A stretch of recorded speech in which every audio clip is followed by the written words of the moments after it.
आप सभी को जय मसीह की। आज का वचन है प्रेरितों की पुस्तक चैप्टर 2 का वचन 38 और 39। पतरस ने उनसे कहा, मन फिराओ और तुम में से हर एक अपने अपने पापों की क्षमा के लिए यीशु मसीह के नाम से बपतिस्मा ले, तो तुम पवित्र आत्मा का दान पाओगे। क्योंकि ये प्रतिज्ञा तुम और तुम्हारी संतानों और उन सब दूर दूर के लोगों के लिए भी है जिनको प्रभु हमारा परमेश्वर अपने पास बुलाएगा। आमीन। पतरस जो परमेश्वरी प्रभु यीशु का पवित्र चेला था, क्योंकि जब वो मछलियाँ पकड़ता था तो यीशु ने उसे अपने पास बुलाया और कहा, मेरे पीछे हो लो, मैं तुम्हें मनुष्यों का मछुआ बनाऊंगा, तुम मनुष्यों को पकड़ा करोगे और तुम्हें ऐसी सामर्थ्य दूंगा कि जो कुछ तुम स्वर्ग में बांधोगे वो धरती पे बन जाएगा और जो कुछ तुम धरती पे बांधोगे वो स्वर्ग में बन जाएगा।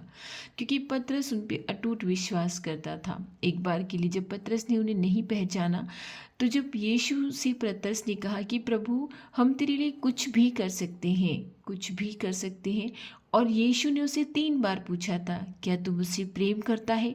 तो पतरस ने कहा था कि प्रभु, तू जानता है मैं तुझसे प्रेम करता हूँ। फिर भी यीशु ने उनसे पूछा, क्या तू मुझसे प्रेम करता है? फिर पतरस ने कहा कि तू जानता है कि मैं तुझसे प्रेम करता हूँ। आप जानते हैं कि क्यों यीशु ने उसे 3 बार पूछा?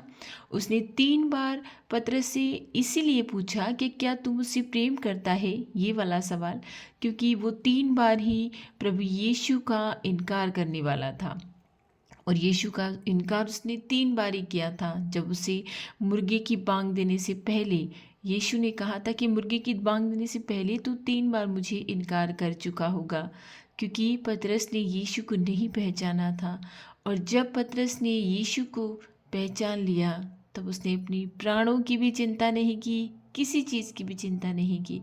और यीशु को उन्होंने पहचान लिया जब मुर्गी ने 3 बार बांग दी और पतरस ने 3 बार यीशु का इनकार किया। हमारे जीवन में भी ऐसा ही है, हम भी ऐसा ही करते हैं। परमेश्वर के पीछे चलते हैं हर चीज़ प्राप्त करने के लिए, लेकिन जब हम पर कोई ताड़ना होती है, जो कोई मुसीबत आती है, परेशानी आती है, तो हम उसी परमेश्वर को कोसने लग जाते हैं। लेकिन जब पतरस को परमेश्वर का ज्ञान हुआ तो उन्होंने हर एक बात, यहाँ तक कि वो आप जानते हैं कि एक लंगड़ा जो मंदिर सुंदर नाम के फाटक के पास में बैठा करता था, भीख मांगा करता था, उसे भी पतरस ने यीशु के नाम से चंगा किया। क्योंकि जब वो उनकी ओर ताकने लगा तो पतरस ने कहा, मेरे पास तुझे देने के लिए ना सोना है ना चांदी है, लेकिन जो मेरे पास तुझे देने के लिए वो ये है कि तू प्रभु यीशु के नाम से खड़ा हो और चल फिर। भाइयों बहनों, कितना अटूट विश्वास था उन लोगों का। क्या हमारे पास ऐसा विश्वास है कि हम यीशु के लिए कुछ भी कर जाएं, उस परमेश्वर के लिए कुछ भी कर जाएं, अपने प्राणों तक की चिंता ना करें? हम जानते हैं कि बहुत बुरा सताव आने वाला है। यीशु के नाम से जो कोई प्रभु के नाम से प्रार्थना करेगा, उन पे सताव अवश्य आएगा, वो सताए जाएंगे। कितनी ही दास्तानें हम सुनते हैं, जिंदा लोगों को जला दिया जाता है प्रभु यीशु के नाम से, बांध के जो लोग उनका नाम लेते हैं उन्हें बांध के पीटा जाता है, मारा जाता है। इसलिए अडिग बने रहिए, पतरस की तरह इनकार नहीं करना है। क्योंकि जब पतरस को ज्ञान हुआ तो उसने सब कुछ त्याग दिया, और जब उसे पतरस को भी क्रूस पे लटकाया गया था तो उसने कहा था कि मैं इस योग्य नहीं हूँ कि मैं मेरे मसीहा के समान क्रूस पे लटकाया जाऊँ, मुझे उल्टा लटका दिया जाए। और उसे उल्टा क्रूस पे लटकाया गया था। कितने ही भले लोग थे जो असीम स्वर्ग के राज्य में परमेश्वर के अनुग्रह में बनने के लिए इस धरती के सुख को त्याग चुके थे।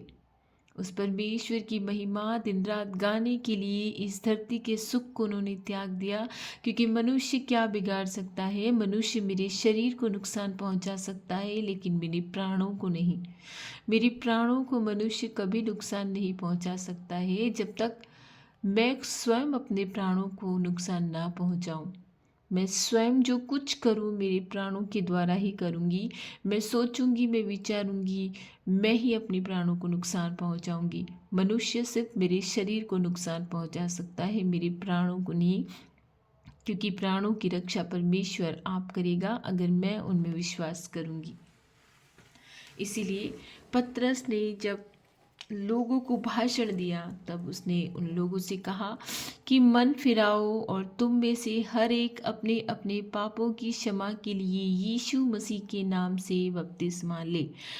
अगर आप लोगों ने भी बपतिस्मा नहीं लिया है तो अवश्य लीजिए। अपने पास में, आपके पास में यदि कोई बपतिस्मा देता है तो आप अवश्य बपतिस्मा लीजिए, क्योंकि बपतिस्मा लेना बहुत ज़रूरी है पापों से मुक्ति के लिए भी और स्वर्ग राज्य में जाने के लिए भी, क्योंकि यीशु ने खुद भी बपतिस्मा लिया था। अगर आपको पता हो, आप बाइबल पढ़िए, आपको पता चलेगा कि यीशु ने खुद भी बपतिस्मा लिया था यूहन्ना के हाथों से।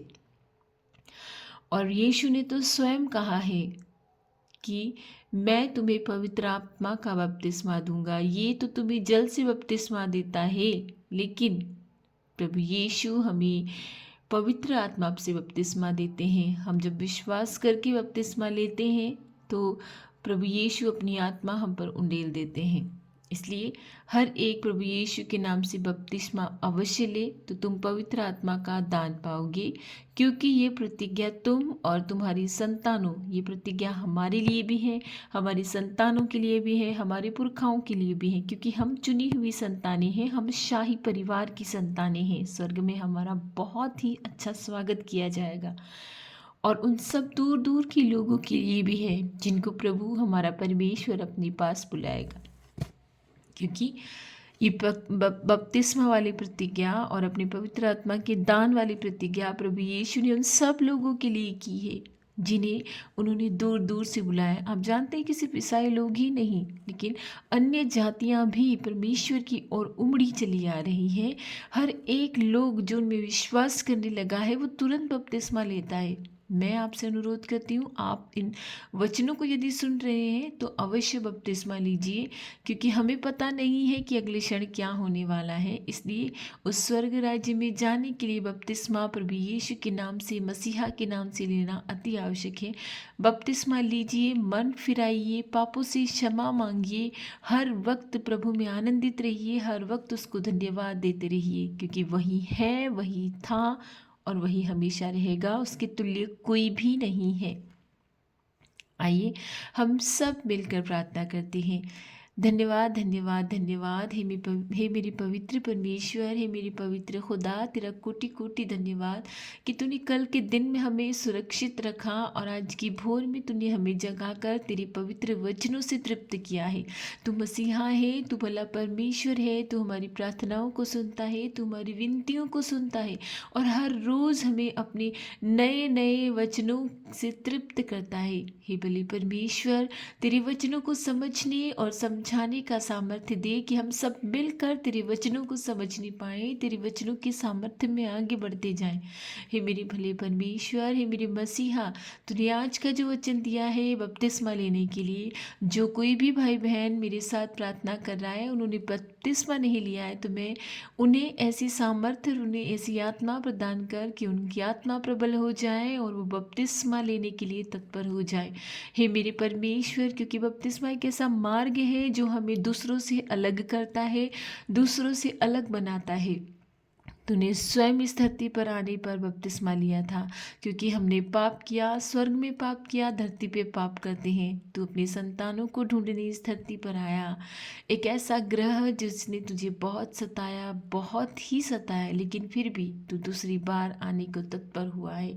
हे मेरे खुदा, हे मेरे परमेश्वर, आज के दिन में जो हमारी हमारी प्रार्थनाएं हैं उन्हें अवश्य सुनना, जो हमारे अनुरोध है उन्हें अवश्य सुनना। हे मेरे मसीहा, जो तेरी संतानें हैं, जो पीड़ा में है, जो दर्द में है, जो बीमारियों में है, जिनकी हड्डियां टूट चुकी हैं, जिनकी मांस गल चुकी हैं, जिनकी आंखें खराब हो चुकी है, लीवर, किडनी, इंटेस्टाइन, यूट्रस, अनेक प्रकार की गांठें शरीर में जगह जगह हो जाती है। हे मेरे प्रभु, जो बुद्धि से वीक हो चुके हैं, जो शरीर से वीक हो चुके हैं, जो चल नहीं पा रहे हैं, हे मेरे प्रभु उन पर दया कर, तेरे बच्चों पर दया कर प्रभु। उन्होंने बपतिस्मा लिया है या नहीं लिया है तो उन्हें तत्पर कर कि वो ले पाए। उनकी आत्मा की रक्षा कर, उनके शरीर की रक्षा कर। तू उन्हें छू ले प्रभु, इसी क्षण उन्हें छू कर चंगा कर दे, क्योंकि तू हमारी दुहाइयों को, हमारी प्रार्थनाओं को तुच्छ नहीं जानता। तूने कहा है, मैं निर्धन और निर्बल की प्रार्थनाओं को तुच्छ नहीं जानता। हम पूर्ण विश्वास करते हैं कि तू हमारी प्रार्थनाओं को तुच्छ नहीं जानता। तू हमारी प्रार्थनाओं को सुनता है और उनका आंसर भी देता है, तू उत्तर भी देता है। तू हमेशा तत्पर रहता है हमारी प्रार्थनाएं सुनने के लिए। हे परमेश्वर, जो बेरोजगार हैं उन्हें रोजगार की सुविधा दे प्रभु। जो मेहनत करते हैं उन्हें मेहनत का फल मिलने पाए। जो उन लोगों के ऊपर शासन करते हैं उन लोगों की बुद्धि को, उनके मनों को, उनकी आंखों को तू खोल दे प्रभु, कि वो देख नहीं पाए कि उनके नीचे काम करने वाले कर्मचारी कितनी मेहनत करते हैं। जो बुद्धिहीन संतानें हैं उन्हें बुद्धि दे, उन्हें सुलेमान की तरह बुद्धि दे परमेश्वर, कि वो आगे बढ़ने पाए। वो अपनी बुद्धि से, अपने सामर्थ्य से नहीं, बल्कि तेरी बुद्धि और तेरे सामर्थ्य से चल नहीं पाए। तेरी पवित्र आत्मा भरपूर मात्रा में उंडेल दे परमेश्वर। जो इस समय अपने घरों के लिए प्रार्थना कर रहे हैं, जिनके घर नहीं बन पाए हैं परमेश्वर, जो बहुत मेहनत करते हैं, सच्चे हृदय से, ईमानदारी से मेहनत करते हैं, जिनके घर नहीं बन पा रहे, यदि तू चाहे तो घरों को परमेश्वर बना देता है। क्योंकि कहते हैं ना कि अगर नगर की रक्षा प्रभु ना करे तो नगर की रक्षा नहीं होती, वो गार्ड कुछ नहीं कर सकता। यदि घर प्रभु ना बनाए तो वो घर कभी नहीं बन सकता। तेरे चाहने मात्र से ही ये हो जाएगा परमेश्वर। तेरी प्रभु, तेरे लोगों की दुहाई सुन, तेरे लोगों की प्रार्थनाएं सुन, इन सब की ज़रूरतों को सुन। इन्हें चंगाई दे, इन्हें हीलिंग दे, इनकी आवश्यकताओं की पूर्ति कर, क्योंकि तू ही है। तुझी से हम मांगते हैं और हम किसी के पास नहीं जाते। हम ये पूर्ण संपूर्ण विश्वास करते हैं कि तू हमारी प्रार्थनाओं को सुनता है। तेरे अनाथ बच्चे जो धरती पे अनाथ हो गए हैं, लेकिन तू उन्हें अनाथ नहीं छोड़ेगा, ये तेरा वादा है। तूने कहा है कि चाहे माता अपनी संतान को भूल जाए, मगर मैं तुम्हें कभी नहीं भूलूंगा। इसी विश्वास के साथ मैं प्रार्थना करती हूँ कि अपनी संतानों की रक्षा कर। जहाँ कहीं वो हैं, भूखे उठे पर भूखे सोए नहीं मेरे खुदा। जो जो बूढ़े माँ बाप हैं, जो अपनी संतानों को बड़ी मुश्किल से पाल पोस कर बड़ा करते हैं, और वो संतानें जब उन्हें सेवा की ज़रूरत होती है उन्हें त्याग देती है, ऐसे संतानों की बुद्धि को सही कर परमेश्वर। तू चाहेगा तो सब कुछ हो जाएगा, तेरे चाहने मात्र से ही सब कुछ हो जाता है। हे मेरे खुदा, हमारी प्रार्थनाओं को तुच्छ न जान, हमारी प्रार्थनाओं की ओर कान लगा। जो कुछ हमारी ज़रूरतें हैं, जो कुछ हमारी आवश्यकताएं हैं, उन्हें देने की कृपा कर। हमारी प्रार्थनाओं को तू तुच्छ नहीं जानेगा। मैं पूर्ण विश्वास करती हूँ, और मेरे साथ मेरे भाई बहन भी पूर्ण विश्वास करते हैं कि जो कुछ हमने मांगा है इस प्रार्थना में, तूने इसी क्षण दे दिया है। तूने इसी क्षण छू कर रोगियों को चंगा किया है, चाहे वो अस्पतालों में हो, चाहे वो घरों में हो। तूने उनकी हड्डियों को जोड़ दिया है, तूने उनकी मांस को जोड़ दिया है, तूने उनकी बुद्धि को सही कर दिया है। हे प्रभु, जो हैंडीकेप बच्चे हैं उन पर दया कर, जो अपने आप की रक्षा नहीं कर सकते, जो माता पिता चिंतित हैं उन पर दया कर, उन्हें तेरी बुद्धि दे। उन्हें तेरी बुद्धि से तृप्त कर, तेरी पवित्र आत्मा उन पर उंडेल दे परमेश्वर। जो कोई कंपटीशन के एग्ज़ाम देने की तैयारी कर रहे हैं उन पर दया कर। जो दिन रात मेहनत कर रहे हैं उन पर दया कर परमेश्वर। मेहनत करने वालों की मेहनत तुच्छ न जानी जाए, मेहनत करने वालों की मेहनत ऐसे ही न जाए परमेश्वर। हे भले खुदा, मैं सारी प्रार्थनाएं तुझे समर्पित करती हूँ, और ये पूर्ण विश्वास करते हैं कि तूने हमारी प्रार्थनाओं को सुना है और इनका उत्तर दे दिया है। आज के दिन में हमारी रक्षा करना, आने जाने में हमारी रक्षा करना, हमारे खातों को, हमारे घरों को आशीष देना, हमें हर परेशानियों से, मुसीबतों से बचाना, आने जाने में हमारी रक्षा करना, जिस काम में हम हाथ लगाएं उसमें आशीष देना। तेरी बुद्धि से, तेरी ज्ञान से, तेरी समझ से हम आगे बढ़ने पाएँ, हम आगे बढ़ने पाएँ, चलने पाएँ, हम किसी तरह की हर प्रकार की परेशानियों से बचे रहें। हमारे परिवारजनों की और हमारे सभी लोगों की, जो तेरी संतानें हैं, सबकी रक्षा करना। ये सारी प्रार्थनाएं मैं तेरे पवित्र नाम यीशु के नाम से मांगती हूँ, आमीन।